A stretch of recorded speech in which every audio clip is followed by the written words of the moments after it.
मुफ्ती तारिक मसूद के बयानात के लिए तारिक मसूद एक्सक्लूसिव को सब्सक्राइब करें। तारिक मसूद एक्सक्लूसिव।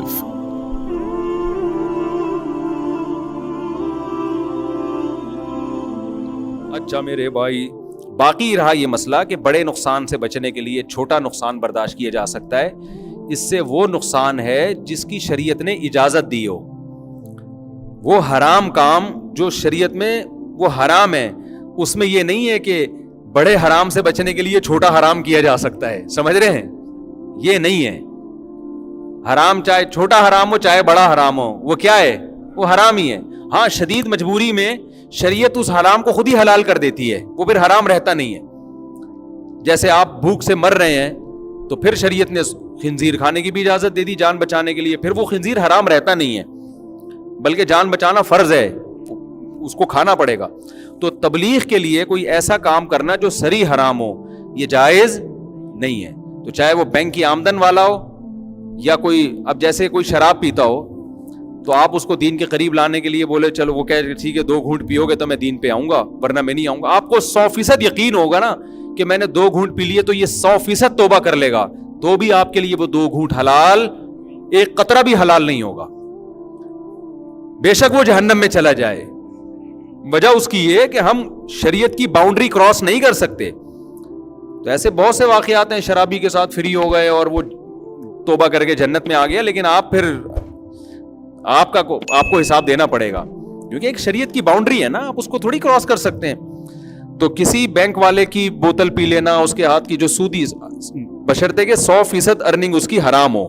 अगर हलाल हराम मिक्स है फिर जायज है, क्योंकि हमें क्या पता किससे पिला रहा है, फिर शरीयत बदगुमानी से रोकती है। लेकिन अगर 100% अर्निंग किसी की हराम है, गुलकार है या कोई फिल्म का एक्टर है, तो ये तो 100% नाजायज ही कमा रहा है ना वो, तो उसकी दावत कबूल करना जायज नहीं है। और अगर दावत कबूल की है तो आप उसको बता दें कि मैं इतने पैसे सदका करूंगा मैं। समझ रहे हैं ना? और अगर कोई मशहूर आदमी है, कोई मशहूर बुजुर्ग है, तो वो पब्लिक में भी बता दे कि भाई मैं दावत कबूल की है मैंने, लेकिन मैंने इतने पैसे सदका किए हैं जितना मैंने खाया है। वजह उसकी है कि लोग ये समझेंगे कि शायद इन्होंने नाजायज का इर्तिकाब किया, फिर लोग नाजायज पे क्या हो जाते हैं, जरी हो जाते हैं। तो वरना ये जो दलील है कि जोड़ पैदा करने के लिए हराम खाना, ये तो फिर हर आदमी, फिर लोग कहते हैं हम रिश्तेदारों को जोड़ने के लिए शादी में नाचे थे, कजन की शादी है, उसकी शादी में नाच गाना है, आप नहीं जाओगे वो नाराज हो जाएगा, तो आप जोड़ पैदा करने के लिए चले गए ताकि रिश्ता ना टूटे। तो भाई रिश्ता तोड़ने का उसको गुनाह होगा, आपको गुनाह नहीं होगा। आप शरई हुदूद से तजावुज नहीं कर सकते। वो लड़कियां फोन करती हैं ना, हमारा बॉयफ्रेंड नाराज हो गया, मैंने कहा कि भाई मैं हराम है, मैं वो कहीं दीन की बातें सुन ली, अब वो डिप्रेशन में जा रहा है, वो खुदकुशी कर रहा है, तो कहीं मुझे गुनाह तो नहीं होगा? मैं कहता हूँ जितनी डिप्रेशन में जाएगा ना, आपको उतना सवाब मिलेगा क़यामत के दिन। उसकी डिप्रेशन की आप परवाह मत करो। कहती वो मर गया तो खुदकुशी, मुझे कत्ल का गुनाह तो नहीं होगा कि मेरी वजह से खुदकुशी की उसने? मैंने कहा कत्ल का गुनाह नहीं होगा, बल्कि आप जब दोबारा वो फोन करें ना कि मैं मर जाऊंगा, हाँ हराम रिश्ता हो, हलाल की बात नहीं कर रहा। ऐसा ना हो कि बीवी ये बयान सुन के अपने मियाँ को पहले तो तूने खंबे से चिपकना है जो मर्जी करना है, उसको तो गुनाह होगा अगर वो बीवी है।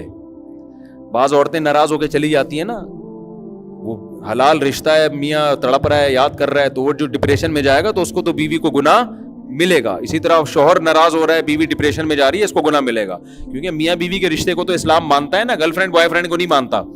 तो गर्लफ्रेंड बॉयफ्रेंड को जितना नाराज करेगी उतना ज्यादा सवाब मिलेगा, और बॉयफ्रेंड गर्लफ्रेंड को जितना नाराज करेगा, जितनी उल्टी उल्टी बातें करेगा, उतना सवाब। हकीम अख्तर साहब रहिमहुल्लाह ताला ने एक वाकया सुनाया कि एक लड़के को किसी, अल्लाह माफ फरमाए, किसी लड़के से इश्क हो गया। अब ये लड़का हजरत के पास आया, हकीम अख्तर साहब के पास, कि मुझे इश्क हो गया। हजरत ने फरमाया कि अब उससे ताल्लुक ख़त्म कर दो। कहते हैं मैं तो ख़त्म कर रहा हूँ, लेकिन वो फिर भी चिपका हुआ है ना। तो हजरत ने फरमाया कि उससे बदअखलाक़ी से पेश आओ, बदतमीजी से। वो बहुत चिपक रहा था ना, जो जिससे इश्क हो गया था, इसको वो आगे आगे चिपकता जा रहा है। तो हजरत ने फरमाया कि उससे जो है ना बदअखलाक़ी से पेश हो। यहाँ बदअखलाक़ी फ़र्ज़ है, उसे ही नहीं कहा वो मुसलमान अखलाक वाला होता है, बैठो चाय पीनी है, क्या चाहिए तुम्हें, उसे आराम से समझा दो भाई मुझसे ताल्लुक़ ख़त्म कर दो। फिर भी चिपक रहा है, बदतमीजी से पेश आओ। तो इसने क्या किया, उसने हाथ मिलाया, इसने इतनी जोर से दबाया, उसकी चीखें निकल गईं, और गालियां देके چلا گیا. ٹھیک ہے نا. خدا کی قسم اس بد اخلاقی پہ اتنا ثواب ملے گا. کیوں؟ یہ کس کے لیے ہو رہی ہے بد اخلاقی؟ اللہ کے لیے. جس سے انسان کو عشق ہو، اس سے روٹھے لہجے میں اللہ کے لیے بات کرے نا، اللہ دیکھ رہا ہے کہ یہ مجھ سے محبت ہے. دیکھو اگر کسی عورت کے شوہر سے کسی لڑکی کو عشق ہو جائے، کسی خاتون کا شوہر ہے، اس شوہر سے عشق ہو گیا کسی لڑکی کو، وہ لڑکی آپ سے جان نہیں چھوڑ رہی، تو آپ اپنی بیگم کو موبائل دیتے ہو کیا؟ آپ کو پتا ہے اس لہجے میں بات کرے گی، آئندہ میں اس کو 20 دفعہ بھی منانے کی کوشش کروں گا، یہ نہیں آئے گی. وہ عورت کیا کرے گی؟ فون کر کے اس کی طبیعت دھو دے گی. ایسے موقع پر آپ اس آدمی کی بیوی کو سمجھاؤ ایکچولی اس لڑکی سے آپ خوش اخلاقی سے بات کریں. اسلام مسکرا کے بات کرنے کی ترغیب دیتا ہے. وہ کہے گی اپنی تقریر اپنی طرف رکھ، یہ الو کی پٹھی تو میرے میاں کو کیوں خراب کر رہی ہے؟ بے غیرت. ایسی گالیاں دے گی جو میں یہاں بیٹھ کے دے نہیں سکتا. ایسی اور یہ بالکل ٹھیک ہوگا. میں تو ایسا خواتین کو مشورے دیتا ہوں کہ جو گرل فرینڈیں رکھی ہوئی ہیں نا جن کے شوہروں نے، تو میں ان خواتین کو کہتا ہوں آپ کسی طرح اس سے طبیعت دھو دو ایک دفعہ. تو وہاں انسان کو پتا چلتا ہے کہ کیونکہ عورت یہ سمجھ رہی ہوتی ہے کہ میرا میاں کیا ہو رہا ہے، اس لڑکی بے غیرت کے چکر میں خراب ہو رہا ہے. اس کو وہاں بد اخلاقی کی ویلیو، وہاں بد اخلاقی ہی اخلاق ہے. تو یار عورت اپنے شوہر کو بچانے کے لیے یہ بد اخلاقی کرتی ہے، تو آپ اپنے اللہ کو بچانے کے لیے کہ اللہ مجھ سے ناراض نہ ہو جائے، ایسے معشوقوں سے، ایسے عاشقوں سے اسی اسٹائل میں بات کیا کرو. تو لڑکیوں کو جب کوئی ایسے نرم لہجے میں لڑکا بات کر رہا ہو نا، اس کو بولا کرو تمیز سے بات کرو، ٹو دا پوائنٹ بات کر، زیادہ فری ہونے کی ضرورت. یہ جو اتنے میٹھے اخلاق ہیں نا، اپنی ماں سے ایسے بات کر لیا کریں. ٹھیک ہے، اپنی ماں سے ایسے بات کیا کرو. ہم سے جو ایسے ہو، ایک مجھے بتایا کسی لڑکی نے، میں کسی چیز سے ٹیوشن پڑھ رہی ہوں آن لائن نا، تو پہلے مجھ سے موسم کا حال پوچھتے ہیں ہمارے ٹیچر، کیسے چل رہا ہے موسم اور بتاؤ بارشیں ہو رہی ہیں.